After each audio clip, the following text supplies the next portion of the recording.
जय हिंद दोस्तों, वंदे मातरम, भारत माता की जय। लॉकडाउन पार्ट 4 और 12वां दिन। मैं हर रोज़ की भांति आज भी अपने निजी कार्यक्रम हर कदम पीएम के साथ में आपके सामने। मित्रों, आज छत्तीसगढ़ के प्रथम मुख्यमंत्री और पूर्व मुख्यमंत्री श्री अजीत जोगी जी का निधन हो गया है। भगवान उनकी आत्मा को शांति प्रदान करे, उनके परिवार को सहन शक्ति दे। मैं यही दुआ करूँगा भगवान से। उनके लिए सच्ची श्रद्धांजलि अर्पित करते हुए मैं अपनी बात कहूँगा। मित्रों, 4,706 लोगों को कोरोना ने हमसे छीन लिया है। हिंदुस्तान के 4,706 लोग, उसमें डॉक्टर भी हैं, उसमें बहुत से ऐसे लोग हैं, कोरोना वॉरियर्स भी उसमें हैं। ये सब लोग हमको छोड़ के जा चुके हैं और आज की तारीख में ये भरोसा नहीं है कि अब आप इससे बचेंगे कि नहीं बचेंगे, क्योंकि इतनी बड़ी तादाद में अब ये फैल रहा है। लेकिन संतोषजनक ये है कि अब ठीक होने वालों की भी संख्या ज़्यादा हो गई है और टेस्टिंग के किट भी हमारे पास बहुत ज़्यादा अवेलेबल हो गए हैं, जिसकी वजह से हम लोग टेस्ट भी कर पाएंगे। लेकिन एक बात है कि अब कोरोना काल के अंदर राजनीति अपनी चरम सीमा पे आ गई है। अब राजनीति जो है वो भयंकर होने लगी है और बेरोजगारी इतनी ज़्यादा तेज़ पड़ी है कि जो बेरोजगारी का सबसे आसान तरीका होता है मित्रों, वो आ गया है यूट्यूब पे। धंधा इतना तेज़ी से चलने लगा है। हर बेरोजगार अभी चाहता है कि मैं अपना एक यूट्यूब चैनल बना लूँ और यूट्यूब के अंदर कुछ भी जो लोगों को पसंद हो, जो जिसके ज़्यादा सब्सक्राइबर हों। जैसे आप अगर पीएम मोदी को गाली देते हो तो आपको बहुत ढेर सारे सब्सक्राइबर मिल जाएंगे। बढ़ाई करते हो तो बहुत बड़ी बात नहीं। क्यों? क्योंकि जब आप बढ़ाई करते हो, जब आप उनके कदम से कदम मिलाकर चलते हो, जब उनके साथ की बात करते हो, जब उनकी अच्छाई बात करते हो, तो जितने लोगों ने उनको चुन करके भेजा है वो आपकी इस बकवास को क्यों सुनेंगे, वो आपकी इस बढ़ाई को क्यों सुनेंगे? क्यों? क्योंकि वो जानते हैं अच्छी तरह से कि वो शीर्ष लीडर है, बढ़िया लीडर है। अगर आप उसके बारे में कोई अच्छी बात कह रहे हो तो कोई बहुत सुनने की ज़रूरत नहीं उसके बारे में। क्यों? क्योंकि उतना उन्हें पता है कि आप सूरज को दिया दिखा रहे हैं अगर उनकी बड़ाई कर रहे हैं तो। लेकिन एक बड़ी संख्या है, ऐसे मैं अगर बोलूँ 130-35 करोड़ की आबादी के अंदर अगर किसी को 1.5 से 2 लाख सब्सक्राइबर भी मिल जाते हैं तो उसकी रोजी रोटी बहुत अच्छे से चलती है। तो यानी अगर मान लो कुल यूट्यूबर उठा करके देख लें तो 1 करोड़ के अंदर अंदर कुल यूट्यूब का धंधा है। और यूट्यूब के अंदर जब किसी को भी 1 लाख से लेकर के 2 लाख तक के सब्सक्राइबर मिल जाते हैं तो उनकी रोजी रोटी आराम से चलती है। और ये 1 से 2 लाख लोग कौन हैं? जो लोग उनको गाली देना और गाली सुनना पसंद करते हैं अच्छे लोगों को। ये तब भी थे जब चुनाव हुआ था। ये 70 साल से हैं। ये 70 साल से उन लोगों के साथ थे जो लोग कि उस गाली के काबिल थे। लेकिन ये उस समय करते रहे। अब जब इनका पासा पलट गया, अब जनता जब जान गई, तो अभी क्या करते हैं? ये उन लोगों के साथ होते हैं जो लोग उनको गाली देते हैं। अभी अगर हम आज उनको गाली देने लगे तो ये लोग हमारे साथ हो जाएंगे। लेकिन क्यों? क्योंकि मेरा यूट्यूब धंधा नहीं है, मैं यूट्यूब से कमाने नहीं आया, मैं एक अपनी बात करने आया हूँ, अपनी एक डायरी रखने आया हूँ। अभी मेरे बहुत से मित्र हैं जो मुझे बताते हैं कि आप उनके कमेंट्स देखा कीजिए, उनके सब्सक्राइबर देखा कीजिए। अरे मित्र, जब कोई गाली देता है पीएम को, जब कोई गाली देता है सीएम को, किसी को मैं ये नहीं कहता, मैं जिनके पक्ष में हूँ उनको भी, जिनके पक्ष में नहीं हूँ उनको भी, जब उनको कोई गाली देता है तो उसको गाली देने वालों की जो संख्या होती है, जो उसके ऊपर कमेंट करने वाले लोग होते हैं, उनके पक्ष में कमेंट करने वाले लोग होते हैं, ध्यान से ज़रा उसको देख लिया कीजिए। आज की राजनीति के अंदर अगर भारतवर्ष की सरकार को अगर कोई गाली देता है, अगर प्रधानमंत्री को कोई गाली देता है, तो उनकी जो संख्या है वो 1.5 से 2 लाख लोगों की संख्या है। वो 1.5 से 2 लाख लोग देश के दुश्मन रहे हैं, प्रधानमंत्री के नहीं, वो देश के दुश्मन हमेशा से रहे हैं। और वो कौन लोग हैं मैं आपको बताता हूँ। पहले तो वो कम्युनिस्ट लोग हैं, जिसको आप भी अच्छी तरह समझ गए हो, हम भी अच्छी तरह समझ गए हैं, कहने की ज़रूरत नहीं है। जनता ने उनको उखाड़ के फेंकना शुरू कर दिया था और ख़त्म हो गए। अब उनका कोई नाम ले, ये प्रजाति जो है ना, ये ख़त्म हो रही है। आप ऐसे समझो, कम्युनिस्ट नाम की जाति प्रजाति अब ये ख़त्म हो रही है, जिसके अंदर कन्हैया कुमार, अलका लंबा, ऐसे पढ़े लोग, पढ़े लिखे लोग हैं और वेल क्वालिफाइड लोग हैं और गरीब लोग हैं। मैं आपको और बता दूँ, इनको अमीर लोग हैंडल करते हैं। अब ये लोग क्या करते हैं, ये हम लोगों की कम्युनिटी के अंदर घुस करके हम लोगों की जो संस्कृति है उसको ख़त्म करने की कोशिश करते हैं। अब ये क्या, जैसे इन लोगों ने क्या किया, अब कुछ लोगों को क्या, ये आग कहाँ से लगाते हैं? ये कम्युनिस्ट के लोग, ये कांग्रेस के लोग। सरकार को गाली कौन लोग दे रहे हैं? आप देखो, कम्युनिस्ट के लोग दे रहे हैं, कांग्रेस के लोग दे रहे हैं। अभी कुछ लोग अपने आप को अम्बेडकरवादी कहने लगे। अम्बेडकरवादी कहने लगे, अम्बेडकर के लोग गाली दे रहे हैं। कुछ लोगों को एक भूत और सवार हो गया, वो अपने आप को मूल निवासी कहने लगे, अभी मूल निवासी कहने लगे। आपको मैं बताता हूँ, ये जितने भी बकवास की बातें करने वाले लोग, इनकी अपनी शख्सियत, अपनी हैसियत, अपनी कुछ है नहीं।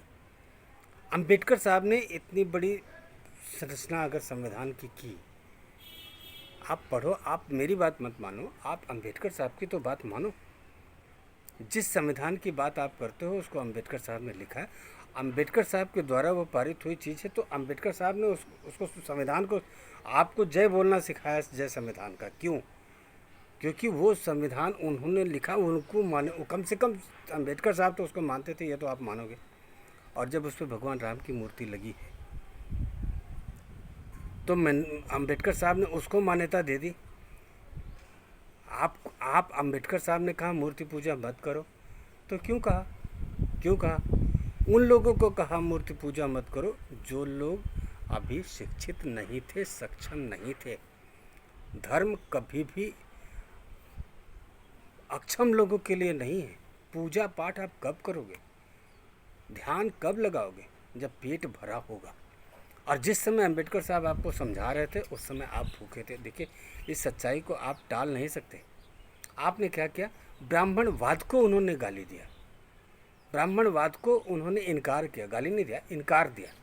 अम्बेडकर साहब ने ब्राह्मणवाद को गाली, ब्राह्मण को नहीं गाली दी। ब्राह्मणों के खिलाफ नहीं थे वो जो ब्राह्मणों की एक परंपरा थी जो उन्होंने सबके ऊपर लागू कर रखी थी, उसको उन्होंने खिलाफत किया। तो आपको नहीं मानना चाहिए। आज हम लोग भी हैं, बहुत से लोग नहीं मानते हैं। तो जो नहीं मानता है उसके लिए क्या करेंगे आप? लेकिन अभी उनकी पॉलिटिक्स क्या चल रही है, वो आपको हिंदू से दूर कर देते हैं। होता क्या है, हिंदुओं से दूर आप हमारे, देखिए इस बात को आप टाल नहीं सकते कि आप उनकी खेती में पले बढ़े। ये बात आप टाल नहीं सकते कि उस समय आप उनके सामने, उनके चेयर पे, उनके बिस्तर पे आप बैठ नहीं सकते थे, आप खड़े नहीं हो सकते थे। लेकिन इस बात को आप इनकार भी नहीं कर सकते कि आज हमारे जैसे लोग आपकी थाली में खाना भी खाते और कोई अंतर नहीं। वो एक माहौल था, वो एक समय था, एक सामंतवादी लोगों का युग था, वो ख़त्म हो गया, वो बीत गया। वो बात बीती बात विसार दे, आगे की सोच ले। एक नए भारत का निर्माण करेंगे, एक नए हिंदुस्तान की संरचना करेंगे। और जो यूट्यूब के अंदर जो बोलने वाले लोग हैं, गाली देने वाले लोग हैं, आप इतना सोचो कि वो इतने डरे हुए लोग हैं, नपुंसक लोग हैं, ऐसे लोग हैं जो कि अपनी फ़ोटो तक नहीं लगाते, वो किसी बच्चे की फ़ोटो लगा देते हैं वहाँ पे, है ना। अभी एक अम्बेडकरवादी आदमी खड़ा होकर गाली देता है हिंदुओं को, ब्राह्मण, उसको नीचे 1-1.5 लाख 2 लाख लोग सब्सक्राइब कर रहे थे, आप ताली बजाते हो। आप उन 2 लाख मूर्खों में से हो। आप अपनी जगह एक बात याद रखना, आप कहाँ पे हो? आप उन 1.5 से 2 लाख लोगों के बीच में हो जो इतने मूर्ख लोग हैं जिनको दुनिया कोई तवज्जो नहीं देती, है ना। उनको क्या दिखाई देता है? उनको प्रधानमंत्री के वो पूरा के पूरा उतना बड़ा परिवार, वो आदमी उन सबसे अलग अपने देश के लिए जीता है, वो नहीं दिखाई देता। उसका कोट दिखाई देता है, उसका पैंट दिखाई देता है, उसका शर्ट दिखाई देता है, वो महंगा जूता पहनता है, महंगा कपड़ा पहनता है, वो दिखाई देता। उस महंगे जूते, कपड़े को, कोट को वो नीलाम करता है और उसके बाद वो गरीबों में, ज़रूरतमंदों में बांट देता, वो नहीं दिखाई देता उनको, ये उनको नहीं दिखाई देता। तो ये क्या है? ये घटिया सोच है, ये घटिया स्तर है। मैं आपको बोलता हूँ, वो पीछे ज़माने की बात थी, उस समय की वो ज़रूरत थी। बार बार आप बीच में खोद देते हो गांधी बड़ा कि गोड से बड़ा। मैं आपको बताऊँ, गांधी पूज्य थे, पूज्य हैं, पूज्य रहेंगे। गांधी एक युग था, दुनिया की कोई ताकत नहीं है जो गांधी को कमज़ोर कर सकती है। लेकिन जब कभी कभी अच्छाई ऐसी आती है, एक देशभक्त गोडसे को आप क्या बोलोगे? मैं देशद्रोही नहीं बोल सकता। गांधी पूजनीय है तो गोडसे को आप क्या बोलोगे? राक्षस था? नहीं, गोडसे का परिवार आज भी जिंदा है। एक मानसिकता बनी उस समय, उनको ये बात लगा कि हमारे देश के खिलाफ पाकिस्तान को बांटने में गांधी अपने बच्चों जैसा सबको मानते तो किसी बात को इनकार नहीं कर सकते थे। और बस वही बात गोडसे को बुरी लग गई। वो एक बुरा समय था, बुरी घटना घट गई, उसको इतना महत्व दे देंगे आप, उसको इतनी बड़ी बात देंगे।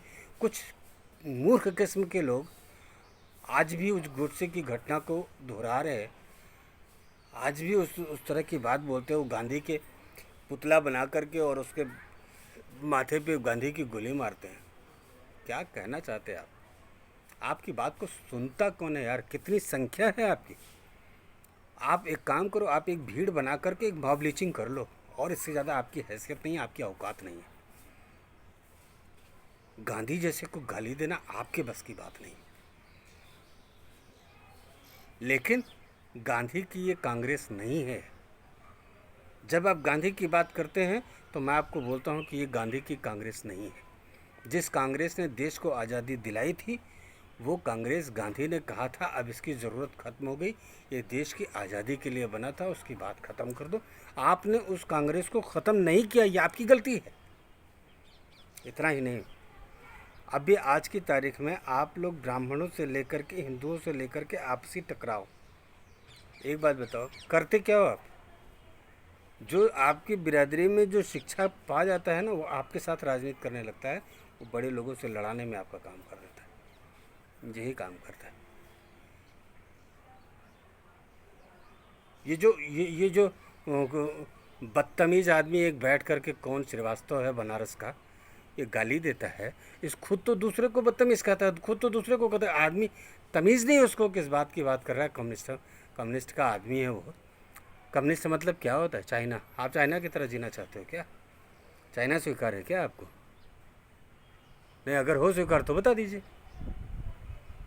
मेरे भाई, हाथ जोड़ करके कहता हूँ एक बात को, जब मैं हिंदू कहता हूँ तो समस्त हिंदुस्तानी की बात करता हूँ, और जब मैं मुसलमान करता हूँ तो उन लोगों के खिलाफ़ बात करता हूँ जो मक्का मदीना और अरब और वहाँ के हिसाब से अपने आप को मुसलमान कहते हैं। हिंदुस्तान का जो हिंदू है, इस सत्य को आप इनकार नहीं कर सकते। You are a converted. आप हिंदू थे, आप अब मुसलमान हो गए हो, आप हो हमारा खून, आप हमारे भाई हो। इस सब्जेक्ट पे पहले भी बहुत बार बातें हो चुकी हैं, बहुत बार कह चुका हूँ। आज मैं आपको एक बात बोलता हूँ, नहीं पता कल कौन रहेगा। ये जो पुरानी जो भी है पुरानी चीज़ें, सबको वहीं अलमारी पे रख दो। ये जितने भी हैं ना, ये सब राष्ट्र धर्म नंबर 1 पे कर दो। फिर आप हिंदू हो तो आप माला जपो, आप मुस्लिम हो तो आप अजान करो, पूजा करो, आपको जो मर्जी में आता है वो आपको। आप हिंदू धर्म स्वीकार कर लो, आप मुस्लिम धर्म स्वीकार कर लो, आप अम्बेडकरवादी हो जाओ, आप बौद्धिस्ट हो जाओ, आप कुछ भी हो जाओ ना। आपको जहाँ जाना, आपको जाना हो हिमालय, आप हिमालय चले जाओ, और आपको भाड़ में जाना हो भाड़ में चले जाओ। ये जो मूल निवासी और ये जो अम्बेडकरवादी, सबकी नौटंकी कर दो। आप कुछ कर नहीं सकते हो, आपकी हैसियत नहीं, क्योंकि हैसियत तब होती है जब आप शिक्षित हो जाओ, है ना। शराब पी करके गाली दे देना, मार देना, पीट देना, ये बड़ा आसान काम होता है ना। ज़िंदगी ले लेना बड़ा आसान काम होता है, ज़िंदगी बचा देना बड़ा कठिन काम होता है। आप जब अम्बेडकर चिल्लाते हो तो आपको ये भी सोचना चाहिए कि अम्बेडकर को शिक्षा दिलाने लायक बनाया कौन? वहाँ तक वो कहानी ढूंढो ना यार। हम क्यों उसमें बोलना चाहते? हमारे लिए गांधी भी इज़्ज़त के पात्र थे, हमारे लिए गोडसे भी इज़्ज़त के पात्र थे, और हमारे लिए अम्बेडकर साहब भी इज़्ज़त के पात्र थे। लेकिन हमारे लिए ये हिस्ट्री है, ये इतिहास है, ये इतिहास है। हम नए मानव को, नए हिंदुस्तान की, ये नए मानव समाज का नया निर्माण करना चाहते हैं। इस नए मानव के साथ जीना चाहते हैं। इस नए मानव में कोई हिंदू, मुस्लिम, सिख, ईसाई जैसी बातें नहीं होती। अगर आप अपने हिंदुस्तान से प्यार करते हैं, अपने स्वदेश से प्यार करते हैं, तो हम गले लग सकते हैं, हम एक साथ आगे बढ़ सकते हैं। इसमें फिर हिंदू, मुसलमान, सिख, ईसाई और इन सब के लिए, अम्बेडकरवादी, जैनवादी और ये सब, इन सब के लिए कोई जगह नहीं बचती। It's a truth. ये एक कड़वा सच है कि पुरानी गीता और कुरान को लेकर के झगड़ा करने की आपके अंदर हैसियत है, आप कर सकते हो। लेकिन आप नई गीता और नई कुरान लिखने की हैसियत नहीं रखते हो। और अगर नहीं रख सकते हो तो ये कुरान और गीता की चर्चा बंद कर सकते हो। आप चाहो तो खाली देश की चर्चा कर सकते हो। ये जो पुनिया पता नहीं किस उसके कांग्रेस के अंदर कैसे कैसे नमूने कांग्रेस के अंदर बसे हुए हैं। इन्हें हर बात का सबूत चाहिए, इन्हें हर बात का सबूत चाहिए। अभी मिलिट्री हमारी इतना बड़ा काम करती है, पुलवामा दूसरा अटैक होने वाला था, उसको ख़त्म कर देती है, उसमें कौन क्या 2 शब्द बोल दे उनकी हिम्मत के लिए। लेकिन नहीं, है कांग्रेस। तो ये कम्युनिस्ट और ये कांग्रेस, ये हमारे देश को बर्बाद करने पे लगी है। इसके खिलाफ़ जंग में शामिल होना पड़ेगा, इनको हटाना पड़ेगा। और हटाने का मतलब केवल इतनी सी बात है कि ये जिनके द्वारा प्रायोजित हैं, वो जब तक पैसे देते हैं तब तक इनको बोली मिलती है ना। ये 1.25 करोड़ और 1.5 करोड़, 130 करोड़ की भाषा आपने सुना था ना, शाहीन बाग आपने सुना था ना, कहाँ गया वो लड़ाई लड़ाने वाले लोग? कोई नहीं आया। ये कोई नहीं आ रहा है। वो वैसे आया क्या, कोई एक पैकेट खाने का बांटे क्या? कहीं नहीं बांटते। ये लोग दूसरे किस्म के राजनीतिज्ञ हैं, इनको छोड़ दो इनके ऊपर। और 1947 के बाद से लेकर के प्रधानमंत्रियों की लिस्ट मैंने एक दिन आपको बताया था अपने वीडियो में। हमें बता दो कि नरेंद्र मोदी से अच्छा कोई अगर मिला हो तो उसकी चर्चा करते हैं। और मत देखो ये कि क्या इतिहास कहता है, इतिहास के ऊपर मत जाओ। आज आप देखो, जब जब कांग्रेस पहली बार चुनाव जीत करके आई थी तब भी उसको गरीबी हटाओ और बिजली पानी सड़क, ये उसका नारा था। आज ये 6 सालों के अंदर बिजली विषय नहीं रह गया है, सड़क विषय नहीं रह गया है, ये कम हो गया, बहुत सी चीज़ें कम हुई, घोटाला विषय नहीं रह गया है। लेकिन नहीं, आप छोटा होना चाहते हो, आप 130 करोड़ में शामिल नहीं होना चाहते, आप 1 करोड़ में होना चाहते हो, आप 1.5 करोड़ होना चाहते हो। आप अपने आप को इतने छोटे में क्यों लेते हो? हम बार बार आपको गले लगाने की कोशिश करते हैं, क्यों? क्योंकि हमारी बहुत बड़ी संख्या है, हम प्यार करना चाहते हैं आपको, और हमारी बहुत बड़ी संख्या है। इसी बात का सबूत है कि हम वहाँ तक पहुँचे हैं। आपने क्या किया था? मायावती जी को मुख्यमंत्री बनाया तो प्रधानमंत्री बना लिए होते, काहे लिए मुख्यमंत्री पे छोड़ दिया? अब उनके खिलाफ जांच होगी, जेल जाने की नौबत आएगी उनके। सपा को क्या किया? अपने पूरे परिवार की पार्टी बना करके रख दिया। आज सपा के ही लोग सपा को गाली देते, क्यों देते हैं? बना दिया होता उनको भी मुख्यमंत्री से प्रधानमंत्री बना दिया होता। जो बाप चचा और भाई एक साथ नहीं हो सकते, वो देश की बात करते हो। कहाँ कहाँ नरेंद्र मोदी, कहाँ नरेंद्र मोदी, और कहाँ आप लल्लू पंजू की बात करते हैं इनके सामने? नहीं, बसिया और पसेरी का कोई रिश्ता नहीं होता। तो ये कोरोना चल रहा है, मतलब कोरोना से बचाइए, जागरूक होइए, बकवास की बातों में मत छोड़िए। देश है अपना, ये अपने लोग हैं, नया भारत है, सब एक दूसरे से प्यार करिए। राजनीति है, होती रहती है, उसके बारे में बहुत ज़्यादा चक्कर में नहीं पड़ना चाहिए। हम आप गले मिल के रहेंगे, हम आप कदम से कदम मिला करके चलेंगे, हम आप साथ, बहुत अच्छी बात होगी। और यूट्यूब पे उन लोगों का तो जवाब देना बंद कर दीजिए जो लोग, की उन लोगों की जवाब का कोई मतलब ही नहीं, जो अपनी फ़ोटो नहीं लगा सकते, जो खोल के सामने आ नहीं सकते, जो आपके, मुझे अच्छी तरह याद है कि मनमोहन सिंह जी थे, एक बार कोई वाक़या हुआ था, उसमें किसी ने चोर कह दिया था और उनकी आंख में आंसू आ गया था। 70 साल में एक बार किसी ने कुछ कह दिया था। आज चुनाव के समय अभी भी अगर आप इतनी आज़ादी के साथ खड़े होकर के मुख्यमंत्री को, प्रधानमंत्री को अगर आप गाली दे लेते हो और आपके साथ कुछ होता नहीं है ना, तो इसका मतलब आप समझ लेना कि ये लोकतंत्र है।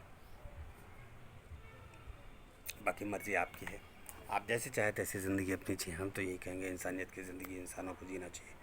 इसी के साथ ही अपनी बाड़ी को विराम दूंगा और चाहूँगा कि हम सब भारतवासी, हम सब हिंदुस्तानी एक साथ मिल करके रहें और इस देश को आगे बढ़ाएं। आज देश बहुत ऊंचाई पे गया, ये मनन करने की बात है। हम आप आपस में लड़ करके, मुलायम सिंह की बड़ाई करके और अखिलेश यादव की बड़ाई करके और मायावती जी की बड़ाई करके और उद्धव की बड़ाई करके, बड़ाई करने से कुछ होता नहीं है। आप हमेशा देख लो, ताकत बढ़ती है उसकी जो सच्चाई होती है, जीतती हमेशा सच्चाई है। सच जीत करके आया है, सच जीत रहा है, और अगर ये गलत होगा तो हारेगा, इसमें कोई दो राय नहीं। फिलहाल कल फिर मुलाकात होगी अपने निजी कार्यक्रम हर कदम पीएम के साथ में। आशा करता हूँ कोरोना से आप सब जागरूक रहेंगे। वंदे मातरम, भारत माता की जय।